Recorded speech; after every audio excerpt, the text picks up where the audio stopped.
Hi, everyone, and welcome back to the ninth module of the History of Christianity 1 course.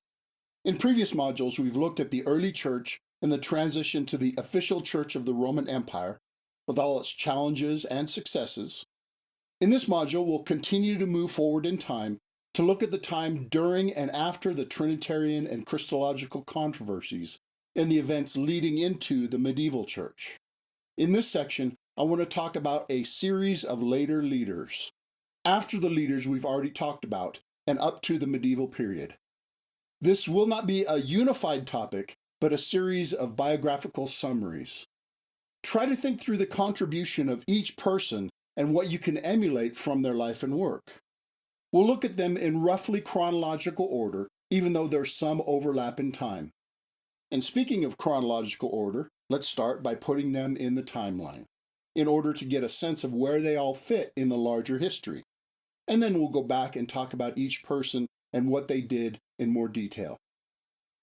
Eusebius of Caesarea lived from around 260 to 339 AD. Basil the Great lived around 330 to 379. Gregory of Nazianzus was 329 through 390. And Gregory of Nyssa lived 331 to 395. Ambrose of Milan lived around 339 to 397 AD, and John Chrysostom was around 347 to 407, and finally Jerome lived from 347 to 420. These were all living and working around the same time period we studied in the last section, and many of these men were involved in those events and contributed to their resolution. So now let's look in more detail at each one of them. But before we do, there are two people that I need to mention when talking about influential leaders of this time period, and I could not sleep at night if I didn't at least mention these two. And the first is Athanasius.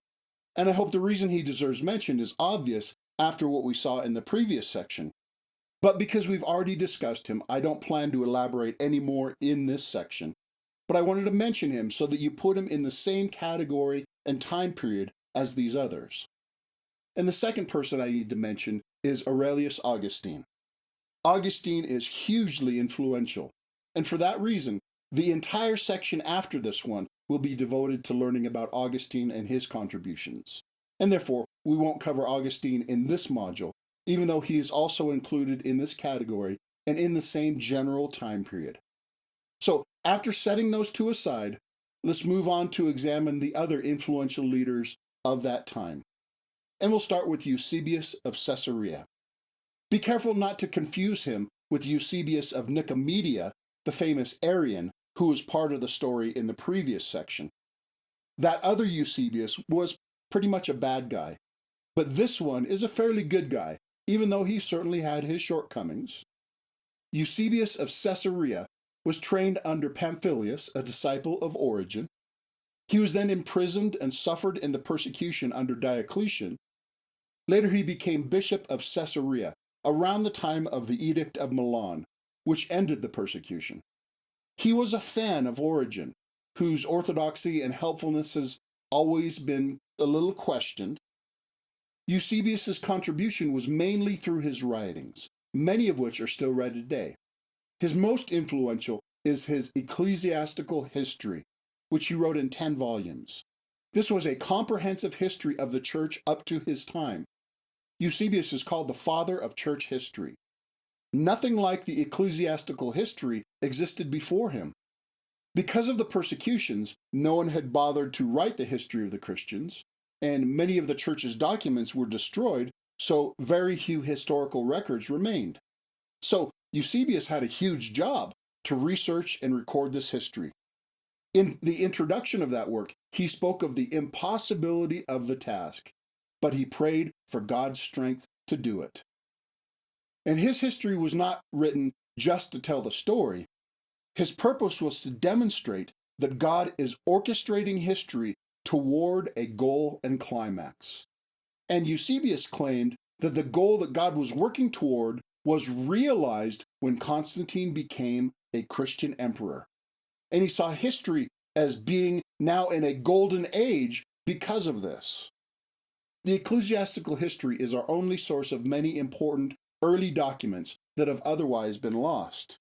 And much of what you've learned so far in this course would not have been known without Eusebius collecting and recording it. And he also wrote many other works, including a biography of Constantine and a history of the martyrs in Palestine. He also wrote a work called The Preparation for the Gospel. That is a 15-volume apologetic against paganism, showing that Christ is better than paganism and inviting pagans to convert to Christ. And finally, he also wrote a work called The Demonstration of the Gospel, showing how Christ fulfilled Old Testament prophecy. Now, in the Arian controversy, Eusebius thought peace and unity was more important than precision in doctrine. This controversy doesn't show him to be a very good theologian.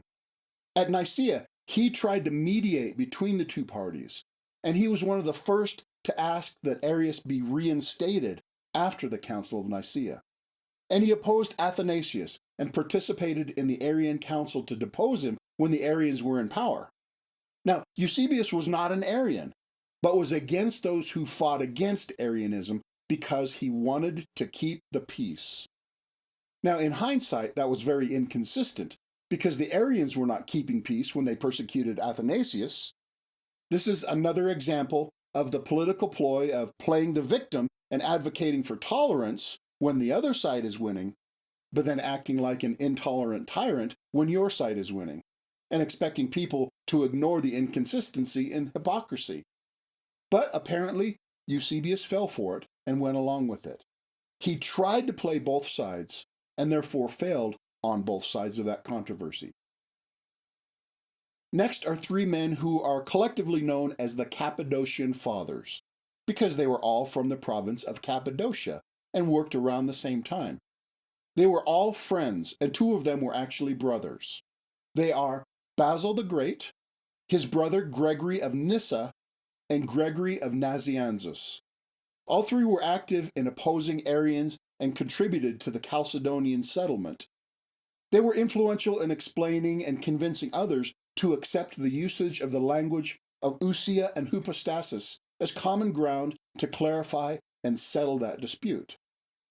Basil is often called Basil of Caesarea because he became bishop in Caesarea in Cappadocia, and he's also called Basil the Great because he was so influential. Basil was the son of wealthy and influential Christian parents, and he was well educated. When he was converted and baptized, he gave away his wealth and started a monastery. He wrote about the benefits of monastic living and was very influential in promoting the monastic lifestyle in the East.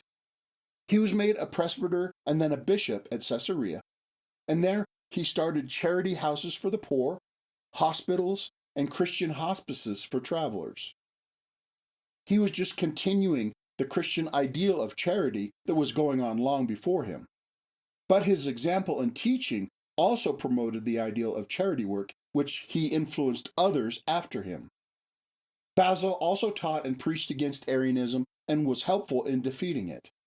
Many of Basil's writings are still published and read today, including theological works like On the Holy Spirit and sermons and Bible commentary, and he trained others, including the other two Cappadocian Fathers.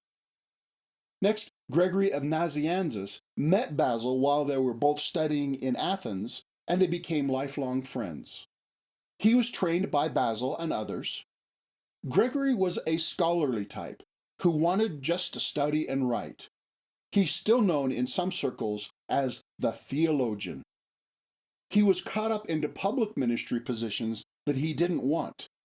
He was appointed bishop of Nazianzus and then a bishop in Constantinople in order to help the Nicene cause against Arianism. But he's best known for his preaching, called Theological Orations, where he argued for the Orthodox understanding of the Trinity and argued against the Arians. And Gregory of Nyssa was also taught by his older brother Basil. He trained in philosophy, rhetoric, and medicine.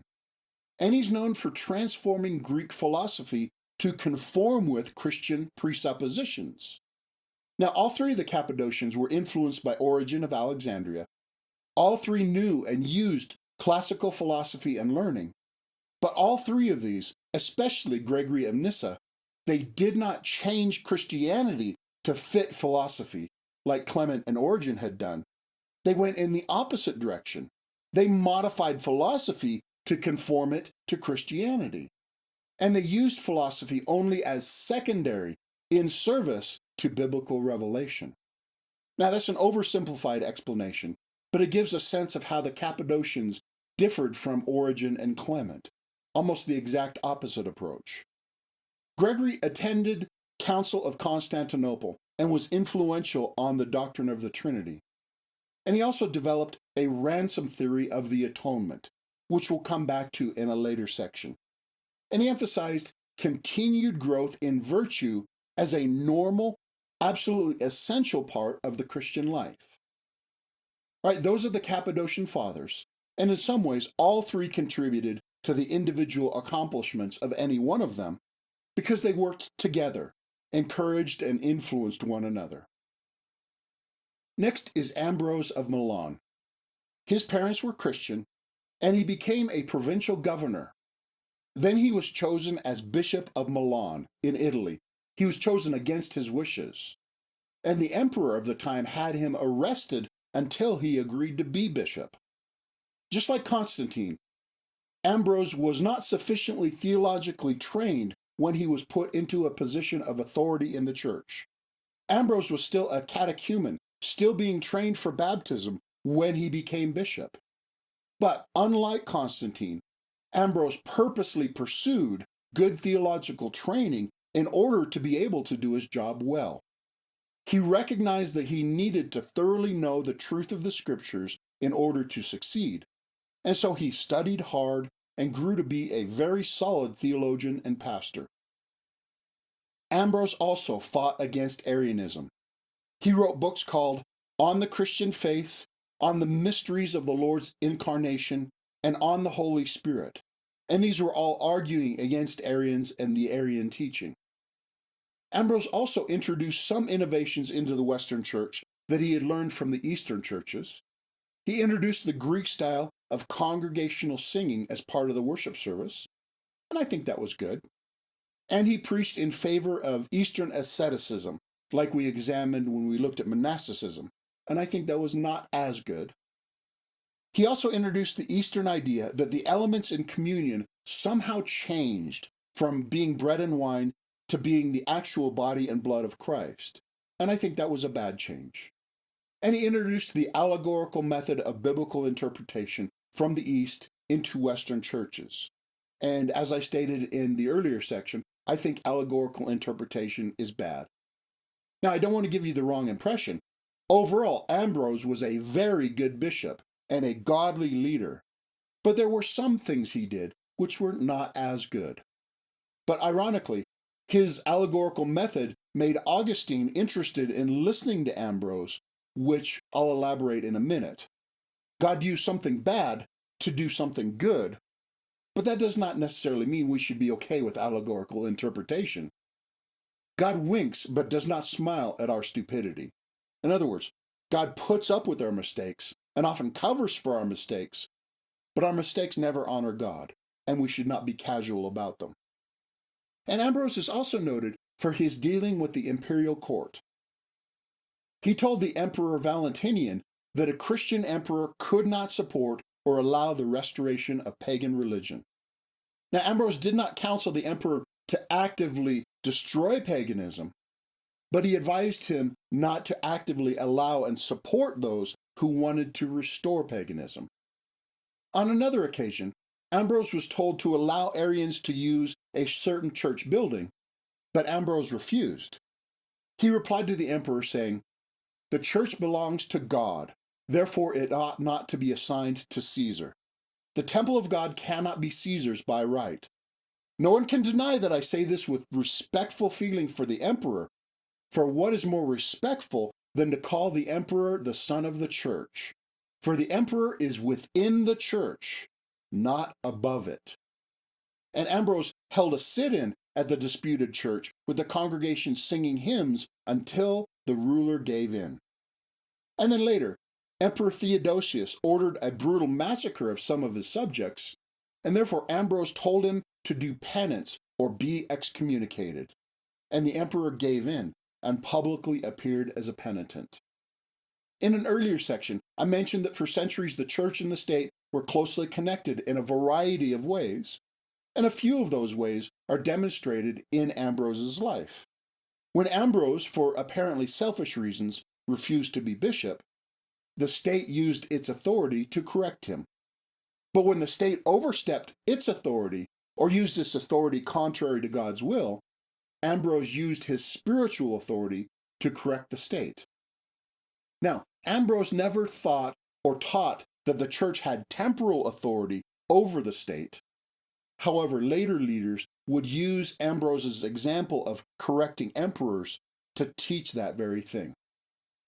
And finally, as we'll see in the next section, Ambrose was instrumental in the conversion of Augustine. Augustine was drawn to his rhetorical style and his allegory, but he was convinced by the truth about Christ, which Ambrose was preaching. Then the next person I want to mention is John Chrysostom. Chrysostom is actually not his name, but a nickname. It means golden mouth, and he got that nickname because he was such a good preacher.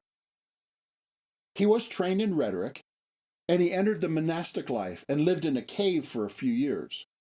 But the asceticism was too harsh for his weak physique, and he returned to Antioch and became a deacon and then a priest.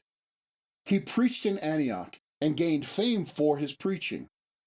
He had a solid biblical approach to ministry, and he wrote a work called On the Priesthood, which talks realistically about the dangers and opportunities of pastoral ministry and pastoral care. And he stood against allegorical interpretation. He was one of the champions for what is called the Antioch school of interpretation, and this argues for the literal interpretation of the Bible, that we are to understand the natural meaning of the text. That is, we're trying to hear and learn what the original authors intended to communicate through the normal use of written language. And I hope that's the manner of Bible reading that you've learned and practiced. Chrysostom wrote, in criticizing the allegorical method, "Poor human reason, when it trusts in itself, substitutes the strangest absurdities for the highest divine concepts." Now, as I mentioned, he was known for the quality of his preaching. He preached up to 2 hours at a time, and they didn't complain about it. He usually preached straight through books of the Bible, what is today called expository preaching. His sermons were not primarily theological, but practical and devotional. They contained solid theology because they explained what the Bible passage said and meant. But he then went on to also clearly explain how that mattered and applied in the life of his hearers. He's especially known for preaching against the vices prevalent in his time. In one example, he preached, "A covetous man is not the same as a rich man. A covetous man is not rich. He wants many things, and while he lacks them, he can never be rich. The covetous man is a keeper, not a master of wealth, a slave, not a lord. For he would sooner give away a portion of his own flesh than his buried gold. Since he has not the ability to give his riches to others or to distribute them to the needy, how can he possibly call them his own? In what way does he possess them when he has neither the free use nor the enjoyment of them? Do you want to be rich? Have God as your friend, and you will be richer than all men." Now, however, his preaching wasn't moralistic. Rather, he insisted salvation is by faith in Christ alone. And because Chrysostom was such a good preacher, and because he became well known for his preaching, he was actually kidnapped by the imperial authorities. He was taken to Constantinople, the capital, and consecrated as archbishop of that city. They wanted the best preacher at the capital. They wanted a celebrity preacher to serve the most important city, and they recruited him by force. But they did not get exactly what they wanted. Because his exemplary life and preaching in the vain capital stirred up trouble, he continued to preach against vices, including the abuses of wealth and power done by the leaders in Constantinople. He lived a simple, austere life, reminiscent of his earlier monasticism, and he used his famous preacher's salary to feed the poor and to build hospitals. And so, because of his boldness and occasional lack of tact, and because of political maneuvering, a rival from Alexandria, with the emperor's permission, accused him of heresy, and Chrysostom was sent into exile. He was briefly allowed to return to Constantinople, and then was sent into exile a second time, and the rigors of his travel to exile wore him out, and he soon died. This is another example of the ways that the church interacted with the state, and this example was not very positive at all. The state abused its power over the church, which benefited neither the church nor the state. Now, finally, I want to mention that over 600 of his written sermons survive, mostly collected in the form of commentaries, and they're still worth reading. Then the last Christian leader we'll study is Jerome. His real name is Sophronius Eusebius Hieronymus, but I'll stick with calling him Jerome if you don't mind. As a young man, he studied classics in Rome. Then he renounced a promised secular career to become a monastic and a scholar. He described his conversion coming as a result of a dream. He told it this way: "Many years ago, I had, for the sake of the kingdom of heaven, cut myself off from home, parents, sister, relations, and hardest of all, from the dainty food to which I had become accustomed. I was on my way to Jerusalem to wage my warfare, but I still could not bring myself to part with the library which I had collected with such care and toil at Rome. And so, miserable man that I was, I would fast only that I might afterward read Cicero. And when at times I returned to my right mind and began to read the prophets, their style seemed rude and repulsive. I failed to see the light with my blinded eyes. But I attributed the fault not to them but to the sun. Suddenly I was caught up in the Spirit and dragged before the judgment seat of the judge. Asked who and what I was, I replied, 'I am a Christian.' 'You lie,' said he who presided. 'You are a follower of Cicero, not of Christ. For where your treasure is, there will your heart be also.' Instantly I became dumb, and I was tortured even more severely by the fire of conscience. I made an oath and called upon his name, saying, 'Lord, if I ever again possess worldly books or read them, I have denied you.' From then on, I read the books of God with a zeal greater than I had previously given to the books of men." He then went on to the desert and lived in a cave. He returned to civilization after about 2.5 years. At heart, he was a scholar. He fit best with a life of scholarship. He became fluent in Greek and Hebrew, the languages in which the Bible was originally written. He studied exegesis.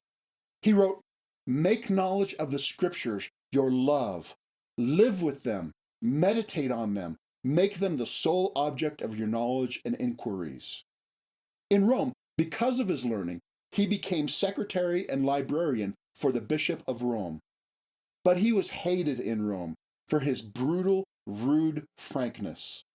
He had a low opinion of the church leadership in Rome, and he was not afraid to tell them. He once said, referring to the Roman church leaders, "It is bad enough to teach what you do not know, but even worse, that you're not even aware that you do not know." And he mockingly described the Roman priests by putting these words in their mouth: "I have not faith and mercy, but such as I have, silver and gold, well, that I don't give to you either." So, when the Bishop of Rome died, he became unemployed. Then he moved with 2 of his lady friends to the Holy Land, and with them he founded a monastery and a convent at Bethlehem, the town where Jesus was born, and he lived there until he died. But the thing for which Jerome is most known is his translation of the Bible into Latin. That translation is known as the Vulgate. The word Vulgate basically means common language. The Vulgate has some flaws, but it was much better than previous Latin translations. And that translation took him 23 years to complete. and he translated it directly from the original languages. He did not rely on the Greek Septuagint for the Old Testament, but translated directly from the Hebrew. He left the apocryphal books, which were not accepted by the Jews, out of his translation, and he spoke against them. He included them in a separate section as church books, clearly showing that he did not consider them inspired Holy Scripture. And the Latin Vulgate became the official Bible version of the Roman Catholic Church for over 1,000 years. Throughout his life, Jerome was continually involved in controversy and argument. As we already saw, he was opinionated and spoke his mind, and he sometimes broke friendships because of his argumentative nature. Jerome was apparently petty and mean in controversy, which he engaged in a lot. He was a brilliant scholar, but his lack of people skills was a hindrance to him. His contribution came when he could be by himself to study and write. Now, of course, there are many, many other great leaders from this time that deserve mention because they contributed a lot to the church of that age. And there were multiple thousands of everyday Christians who were not in the history books, all of whom loved Jesus and contributed to the success of his church in one way or another. And all their stories deserve to be told, but I don't want your brains to explode. So that's all the later leaders that we'll cover in this section. But there are a few items that I need to stress to summarize in order to truly understand this time period. Now, I hope you noticed that in a certain way, the lives of these men we've just seen were kind of boring. Now, I'm not talking about the way that I told their stories. Keep your opinion about that to yourself. What I mean is that the things they did were fairly ordinary. They studied the Bible, they grew in Christian character, they lived godly lives, they preached, taught, wrote, and proclaimed the truth about Christ. They did the same ordinary things that many, many others also did. What makes these men stand out is that they did them in extraordinary ways. They were gifted, but they also showed the discipline and drive to do what they were called to do in such a way that it made a huge difference. They did ordinary things in an extraordinary manner. Or it might be better to say that they did the ordinary things to the best of their ability, just like thousands of other Christian leaders have done through the centuries. And God chose to use them in extraordinary ways. So what stands out about these leaders is that they made a huge difference in the regular situations of life by their faithfulness and by God's grace upon them. And I also want to highlight that the Bible was central to all that we've covered in this section. All the men we looked at, most of their works are Bible commentaries and sermons. The Bible was central in their thought and in the practice of the churches of that time. Bible reading was central in the church liturgy, and the Bible was central in all the theological discussions and defenses of that time. The Bible was held not only as the primary authority, but for the most part, it was the functional authority and the focus of attention in the lives of the men that we've just looked at. Now, let's review. In the survey of later Christian leaders, we summarize the life and contributions of Eusebius of Caesarea, the three Cappadocian Fathers, Ambrose of Milan, John Chrysostom, and Jerome. They did ordinary things in extraordinary ways. And that leads to our discussion and application questions. In this module, the questions are fairly simple and straightforward. What did you learn from the lives of these people? Describe the life and ministry of one or more of these leaders. What stood out as significant for their importance and influence? How did their personal and educational preparation contribute to their ministry? What were the attitudes and goals that drove them? And how did that play out? How did they respond to adversity and opposition? How did they respond to success and promotion? What did they accomplish and how did they do it? What principles and insights can you gain from their lives, and how can we apply this insight today? What can you personally learn from their example, and what difference will it make in your life and ministry? So think through and discuss this about one or more or all of the leaders we looked at. And of course, there's also the more open-ended question, what else did you learn? And how does it apply? Now's the time to pause for discussion. When you come back, we'll work through the guiding principles. So stop the video now.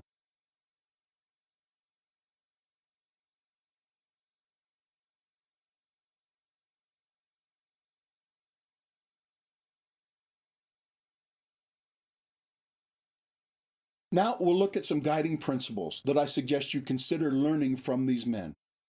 First, be serious about studying theology in the Bible. It helped Ambrose and John Chrysostom and the Cappadocian Fathers and Jerome.